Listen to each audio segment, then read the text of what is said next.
मिल गए दो बिछड़े दिल।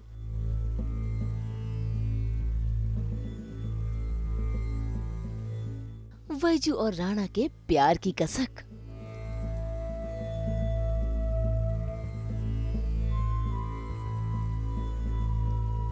प्यार में घुली नफरतें और नाराजगी।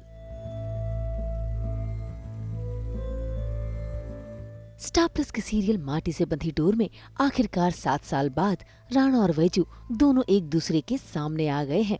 असल में दोनों पहुंचे थे महादेव के मंदिर में महाशिवरात्रि के मौके पर महापूजा करने के लिए। दोनों अपनी अपनी मान्यताएं मांगते हैं और उस मान्यता पर दोनों अपना अपना नारियल भी फोड़ते हैं। और जैसे नारियल फूटता है, महादेव का आशीर्वाद दोनों को मिल जाता है और दोनों की नजरें मिल जाती हैं। वैजू को जिंदा देखकर राणा इमोशनल हो जाता है।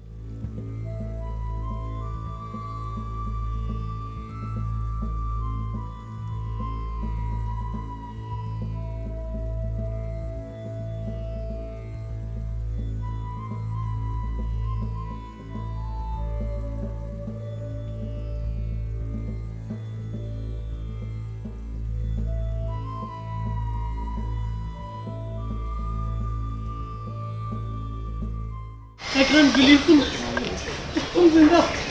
मुझे 7 साल हो गए। तुम्हें कुछ आइडिया भी है ये 7 साल मैंने कैसे बिताए हैं? मैं जो एक एक पल तड़पा हूँ मैं। इतना गिल्ट मेरे ऊपर, ऐसा लग रहा था मेरा दम घुट जाएगा। मैं सांस नहीं ले पा रहा था जो 7 साल से। वो एक्सीडेंट के बाद जब वो जली हुई बॉडी दिखाई, मैं बिलीव नहीं कर पा रहा था कि तुम चली गई हो। तुम्हारा मंगलसूत्र और वायु की कैप दिखाई।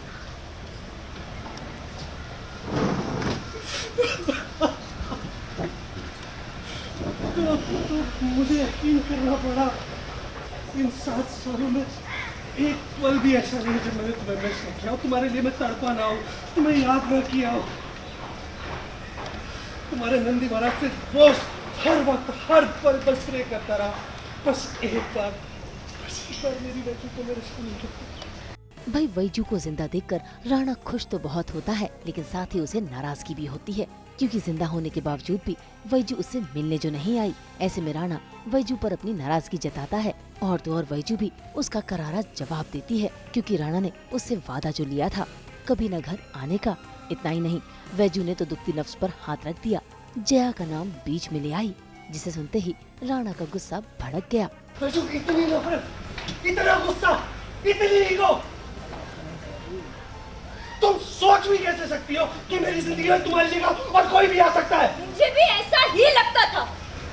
ऐसा ही लगता था कि आपकी जिंदगी में मेरी जगह कोई और नहीं ले सकता। बहुत भरोसा था आप पर, लेकिन आपके चुनाव ने ना एकदम सब साफ कर दिया।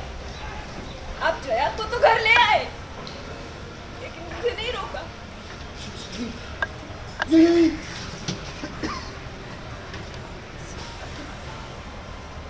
आपने बहुत तकलीफ की, ये तब उसके सामने पूछा और अब मत दूर रही है मुझसे, क्योंकि मैं अब आपकी वैजू नहीं हूँ, समझे आप?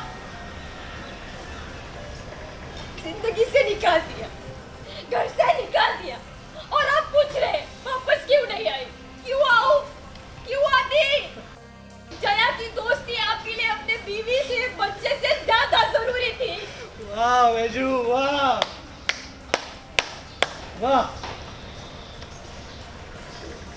7 साल गुजर गए, सब कुछ बदल गया, लेकिन तुम आज भी वैसी ही हो। उस वक्त भी तुम्हें लगता था कि सिर्फ तुम और तुम ही सही हो, और आज भी तुम यही कर रही हो। आप भी तो कहाँ बदले? पहले भी आपको मैं गलत लगती थी और आज भी आपको मैं ही गलत लग रही हूँ। शिवरात्रि की पूजा है और पूजा में वैजू और राणा आमने सामने आएंगे 7 सालों बाद, और काफ़ी कुछ है उनके मन में। उसके वैजू के मन में गुस्सा है, उनके मन में भी उनको तो पता ही नहीं कि वो ज़िंदा है। तो ये सब कॉम्प्लेक्स इमोशंस परफॉर्म करने में मज़ा आ रहा है। और दो जो बच्चे हैं वानी और वायु, वो अभी उनके ज़िंदगी का इंटीग्रल पार्ट है, तो वो अभी तक उन दोनों को पता नहीं है कि वो उनके ही बच्चे हैं, पर जैसे कहानी आगे बढ़ती रहेगी तो ये सामने आ जाएगा। पर इस वजह से मिसअंडरस्टैंडिंग वापस आएगी कि अरे दोनों एक दूसरे में आगे बढ़ चुके हैं अपनी अपनी लाइफ में, तो देखते हैं अभी क्या होता है आगे। भाई राणा और बैजू की गलतफहमियां तो अब भी बरकरार हैं। अब इन्हें क्या पता कि इन सब के पीछे जया का ही हाथ था। खैर, इसी गलतफहमी के साथ राणा और बैजू दोनों ने ही अपनी राहें बदल दी हैं। राणा अपने बेटे वायु को लेकर घर की ओर निकल जाता है, तो वहीं बैजू भी अपनी बेटी वाणी को लेकर दूसरी राह पकड़ लेती है।